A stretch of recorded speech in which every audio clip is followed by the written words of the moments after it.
In the middle of the entryway to the third cargo dock, a man was sprawled under a tarp, his legs contorted at an angle that clearly showed he was no longer living.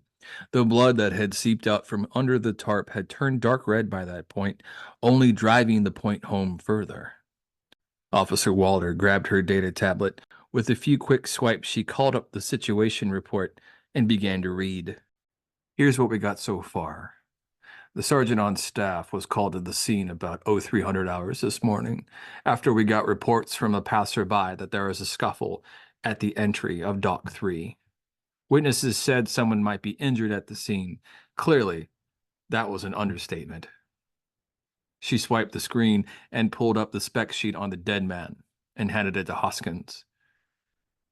By the time he arrived, the Vic was already dead and the perps were long gone. There was a few witnesses, and they told us that two men in dark clothes jumped the guy as he tried to leave the station. Darius lifted the tarp and scrutinized the dead man's features. He was tall, probably a local boy, and had a straw brown hair and dull brown eyes. Darius had seen his face dozens of times, just walking in and out of his precinct at Port Midas. Waller carried on with her debrief as Hoskins' eyes widened at the data on her tablet. The victim was stabbed a dozen times in the abdomen and the chest. He was dead before we even got here. Hoskins knelt behind Darius and stared down at the dead man. His expression was strangely haunted as they drifted over the wounds in his abdomen. I assume you recognize him, Maroney. Yeah, boss. I do. The man's name was Regis Pulaski. Never met a lost cause he didn't like. Had no qualms about spilling blood, and always seemed to leave right before the bill came due. The ICA had been looking for him for almost 20 years. But here he was, cold and dead as the plains of Triton. Darius stood up. Officer Waller, what was Regis Pulaski doing on your station in the first place? She crossed her arms. According to records, he was going off-world under an assumed name, using a forged ID. There was something in her voice, a hint of bitterness that told Darius more was going on that she wouldn't say out loud.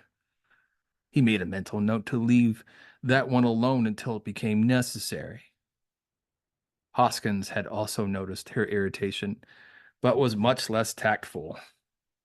So you let your officers make judgment calls on who comes and goes through an ICA-administered station without giving your input. I mean, hell, the guy's face is in every precinct in the outer system. Somebody had to recognize him. Waller shrugged, her gaze as inscrutable as the depths of space. I run a tight ship. If he'd been on this station long, I would have noticed. She narrowed her eyes further, and her tone became positively glacial.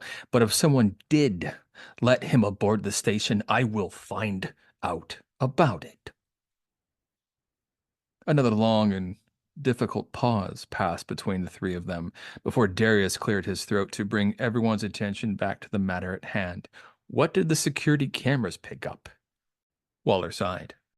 Not a damn thing, she said. Darius raised an eyebrow. Any chance we could check them for ourselves? She sighed again and swiped at the screen of her tablet and gave it to Darius. He held it up where Hoskins could see it as well.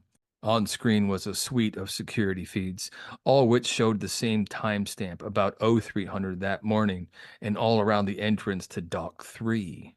There was no sign of any struggle, no evidence of any attack or anything else. The entryway was nearly deserted, save for a few dock workers lingering around and a vagrant begging for fare onto a ship away from Europa.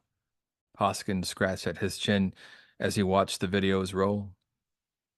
Looks like the normal morning on station, not the scene of a high-profile murder.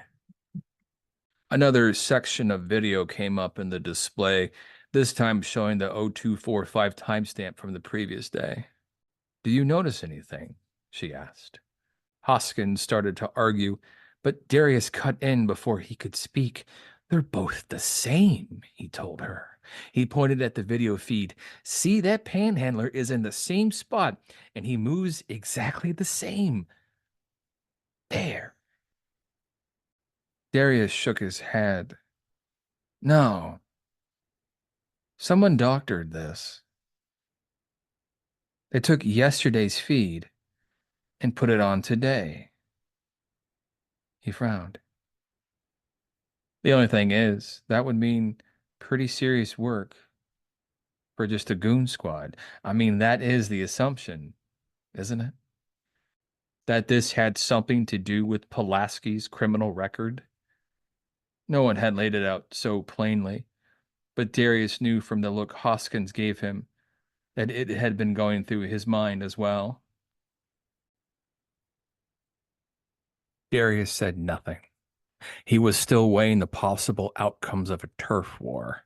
If one was brewing among the branches of the underworld family tree, things got bloody fast.